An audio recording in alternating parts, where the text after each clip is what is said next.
बच्चों, मध्य प्रदेश के घने जंगल की ये कहानी है। वहाँ एक लकड़बग्घा रहता था जिसे अपनी ताकत, अपनी फुर्ती पर बड़ा ही घमंड था। वो अपने आगे किसी को भी गिनती में नहीं लेता था। छोटे मोटे जानवरों को तो वो यूं ट्रीट करता मानो वो ही जंगल का राजा हो। और करे भी क्यों ना, जंगल का राजा भी अंदर ही अंदर कहीं ना कहीं उस लकड़बग्घे से डरता था, क्योंकि जानता था वो बड़ी मेहनत से कई बार कोई शिकार करके लाता था तो लकड़बग्घा अपनी गैंग के साथ आकर उससे उसका शिकार छीन लेता था। और जब राजा ही किसी से डरता हो तो प्रजा की तो बात ही क्या। लकड़बग्घा के इस रवैये से पूरे जंगल के सारे जानवर दुखी थे। कई लोग उसे समझाने की कोशिश भी करते, पर वो कभी भी किसी की सुनता नहीं था। यहाँ तक कि उसके बचपन का दोस्त सियार कुमार भी उसे समझाने की कोशिश करता। यार लक्कू, देख यार, स्कूल के दिनों की बात और थी। अब मुझे लक्कू नहीं, लकड़बग्घा कहा कर। और पूरे जंगल में ना अपनी इज्जत है। इज्जत नहीं, सभी डरते हैं तुझसे। मेरी बात मान, अब ये लड़ना झगड़ना छोड़ दे, इसमें कुछ नहीं रखा है। अबे तेरी तरह मैं डरपोक नहीं हूँ, शर्म आनी चाहिए तुझे। मेरी तरह दिखाई देता है, फिर भी मेरी तरह ठाठ से नहीं रहता। डरपोक कहीं का। ये डर नहीं है यार, रिस्पेक्ट है। सामने वाले के प्रति आदर है। आदर नहीं, ये अपने डर को छुपाने का बहाना है। अरे यार, तुम मेरी बात समझने की नहीं समझना है मुझे, और आगे से समझाना भी मत, वरना तेरी और मेरी दोस्ती खत्म। लकड़बग्घा पर किसी के भी समझाने का कोई भी असर नहीं होता था। यहाँ तक कि अपने घमंड में उसने अपने बचपन के दोस्त सियार कुमार से भी लड़कर दोस्ती तोड़ दी थी। वो अपने को समझाने वाले, अपने को सलाह देने वाले को पसंद नहीं करता था। उसे तो सिर्फ उसे सलाम मारने वाले पसंद थे। जो भी रास्ते में मिलता उसे सलाम करता, जो ना करता उससे वो जबरदस्ती सलाम करवाता।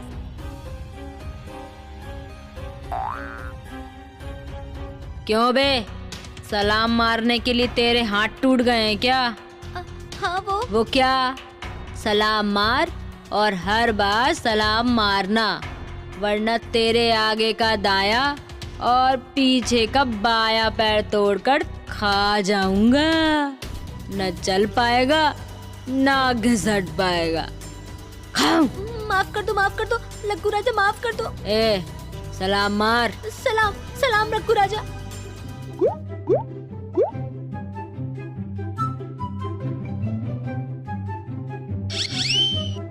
खरगोश भाई, आपने लकड़बग्घा को देखकर रास्ता क्यों बदल लिया? क्या बताऊं गिलहरी बहन, इसके सामने जाओ तो इसे सलाम करना पड़ता है। कहीं भूल गए तो फाड़ खाने की बात करता है, कहीं गुस्से में फाड़ खाया तो। इससे तो बेहतर है उस रास्ते ही ना जाओ जिस रास्ते ये लक्कू जाए। फिर तो ऐसा हो गया था कि जो भी घमंडी लकड़बग्घा को देखता अपना रास्ता बदल लेता। कोई भी उससे उलझना नहीं चाहता था, ना बहस करना चाहता था। जबकि लकड़बग्घा था कि जिस पर भी नजर पड़ जाती जबरदस्ती उसके सामने पहुंच जाता और उसे खुद को सलाम मारने को बोलता।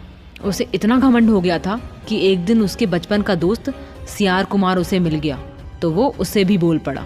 ओए सियार कुमार, क्या हुआ लक्कू?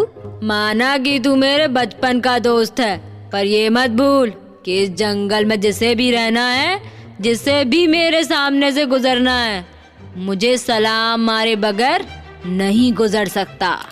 और किसी ने नहीं मारा तो जान से मारा जाएगा। चल सलाम मार मुझे। अरे मैं तो तेरे बचपन का दोस्त हूँ। दोस्ती अपनी जगह और पोजीशन अपनी जगह। सलाम मार। सलाम। लकड़बग्घा के बचपन के दोस्त सियार कुमार को उसका ये रवैया बिल्कुल भी पसंद नहीं आया था, मगर वो कैसे समझाए उसे। वो था कि अपने घमंड के आगे किसी की सुनने को ही तैयार नहीं था। ये सिलसिला काफी दिनों तक चलता रहा। वो सभी को सलाम मारने को मजबूर करता रहा। जंगल के छोटे मोटे जानवर तो उससे तंग आ गए थे, मगर कोई भी उसके खिलाफ बोलने की हिम्मत नहीं कर रहा था। ऐसे में एक दिन लकड़बग्घा को हाथी का बच्चा रास्ते में मिल गया। अबे ओए, हाथी के बच्चे, सलाम मार मुझे। क्यों? अबे तुझे तेरे माँ बाप या जंगल के किसी ने बताया नहीं? मैं लक्कू राजा हूँ। मेरे मम्मी पापा भी मुझे अप्पू राजा कहते हैं। मैं भी राजा हूँ। तुम मुझे सलाम मारो। अबे सारा जंगल मुझे सलाम मारता है और मैं तुझे सलाम मारूं? हाँ मारो। सुनते ही घमंडी लकड़बग्घे को गुस्सा आ गया और उसने अपने खतरनाक दांत हाथी के बच्चे के सूंड में गड़ा दिए। दांत इतनी जोर से गड़े कि बेचारा हाथी का नन्हा सा बच्चा दर्द से चिल्लाता हुआ वहां से भागा। भागता हुआ जब वो अपने माँ बाप के पास पहुंचा तो उसकी बात सुनकर उसके बाप को गुस्सा आ गया और वो बुरी तरह चिंघाड़ता हुआ लकड़बग्घे को सबक सिखाने निकल पड़ा। हाथी की खतरनाक चिंगाड़ सुनकर पूरा जंगल थर्रा उठा। सभी जानते थे कि हाथी भाई जितने शांत रहते हैं, गुस्सा आने पर उतने ही खतरनाक भी हो जाते हैं। कुछ ही आगे जाकर हाथी भाई को लकड़बग्घा मिल गया। क्यों बे लकड़बग्घे, तूने मेरे बच्चे को काटा? तमीज से बात करो। हाँ मैंने काटा, उसने मुझे सलाम नहीं मारा था। ले, मैं सलाम मारता हूँ तुझे।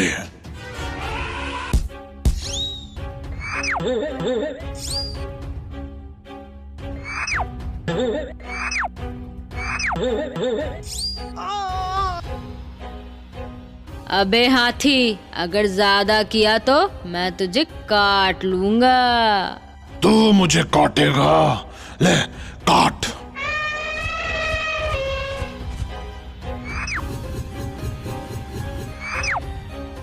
हाथी की इस मार से लकड़बग्घे के जबड़े हिल जाते हैं। वो घबरा कर वहां से भागता है।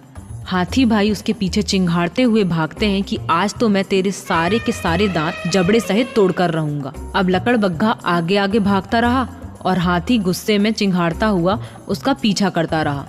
सारे जंगल के जानवर ये देखकर सरप्राइज थे कि लकड़बग्घा जान बचाकर भाग रहा था। उसे डरकर भागते देख जंगल के सारे जानवर खुश हो गए थे। अब लकड़बग्घे की समझ में आ गया था कि हाथी राज आज उसे छोड़ने वाले नहीं हैं। वो उसका जबड़ा तोड़कर ही रहेंगे, सारे दांत निकाल कर ही रहेंगे। लिहाजा हाथी राज से बचने के लिए भागता हुआ वो एक छोटी सी सकरी गुफा के सामने पहुंचता है। हाथी से बचने का एक ही रास्ता है, इस सकरी गुफा में घुस जाऊं। वो तो इसमें घुस नहीं पाएगा। ओए, गुफा में कहाँ घुस रहा है? बाहर आ। कब तक नहीं आएगा? जब तक नहीं आएगा मैं यहीं बैठा रहूंगा।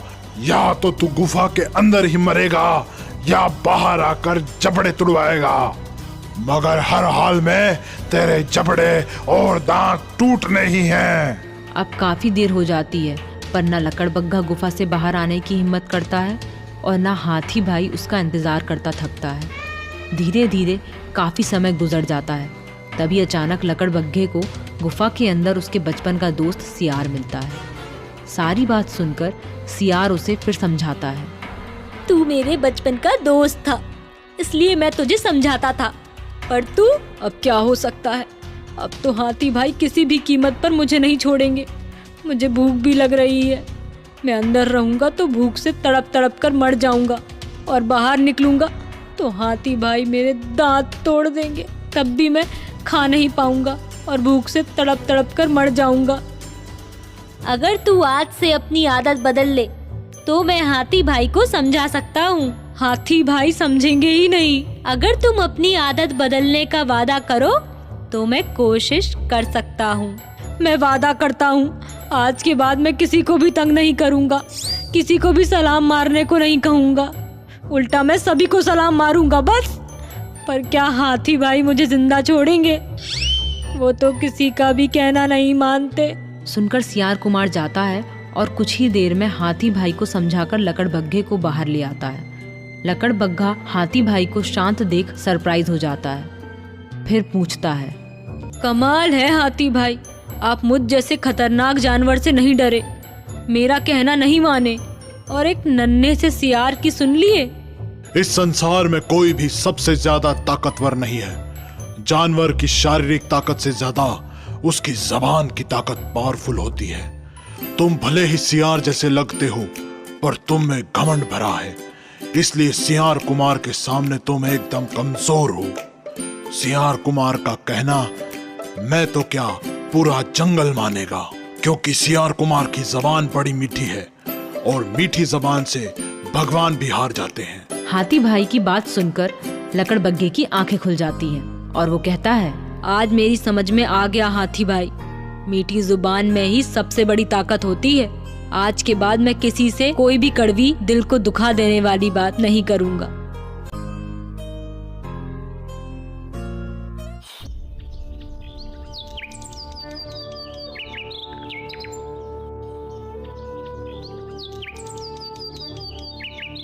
बहुत समय पहले की बात है। चंदनपुर गांव में एक किसान रहता था जिसका नाम रामू था। रामू किसान के पास एक मुर्गा था जो सुबह सुबह जोर से कुकड़ू कू करता था। एक दिन रामू ने सोचा, अगर मुर्गा मेरे खेत में काम करता तो मुझे काम करने में आसानी होती। रामू ने मुर्गे से कहा, क्या तुम मेरे खेत में काम करोगे?